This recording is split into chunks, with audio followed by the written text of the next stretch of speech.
42% reservation Rahul Gandhi గారు ఏదైతే Kamareddy declaration లో చెప్పారో దాన్ని ఈరోజు మన ముఖ్యమంత్రి గారు దాన్ని ఒక ఛాలెంజ్ గా తీసుకొని రెడ్డి బిడ్డ అయినా కూడా ఈ రోజు 42% తెలంగాణలో మేము అమలు చేస్తాము అని చెప్పి కులగణన చేసి ఒక ఆర్డినెన్స్ తీసుకొచ్చి ఆర్డినెన్స్ తోటి అదేవిధంగా మేము కేబినెట్ లో కూడా దాన్ని ఆమోదం తెలిపి ఆ తర్వాత మేము బిల్లు రూపంలో అసెంబ్లీలో ప్రవేశపెట్టి బిల్లు కూడా పాస్ చేసుకుని మరి అది గవర్నర్ గారి దగ్గరికి పంపినప్పుడు గవర్నర్ ఒక సంతకం పెట్టేసి ఉంటే అక్కడ ఎక్కడ సమస్య వచ్చి ఉండేది కాదు. ఇప్పుడు రోజు 42% తోటి మొన్నటి నోటిఫికేషన్ లో ఎలక్షన్స్ జరిగి ఉండేవి. బీజేపీ డ్రామా వల్ల మొత్తం తల్లకిందులైపోయింది. బీసీల ఆశలన్నీ కూడా అడియాశలు అయిపోయినాయి.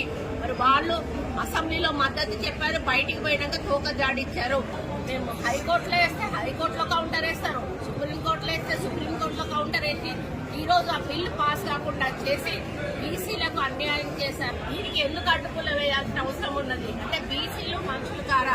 బీసీల సంఖ్యకు వాళ్ళకు న్యాయం జరగొద్దా? సంఖ్యాపరంగా మాకు రావాల్సిన న్యాయం మాకు ఎందుకు రాకూడదు అని మన ముఖ్యమంత్రి గారు ఆయన ఫార్వర్డ్ కాస్ట్ అయినా కూడా ఆయన ఎంతో అభిమానంతో ప్రేమతోటి రాహుల్ గాంధీ గారి మీద ఉన్న గౌరవంతో కాంగ్రెస్ పార్టీ ఇచ్చినటువంటి ఒక డిసిషన్ తోటి ఆయన ముందుకు వెళ్ళినప్పుడు ఈరోజు మొత్తంగా ఈ యొక్క బీజేపీ బీఆర్ఎస్ ప్రభుత్వాలు దీన్ని అడ్డుపడి అమలు కాకుండా చేసినటువంటి ఘనత వాళ్ళకు దక్కుతుంది.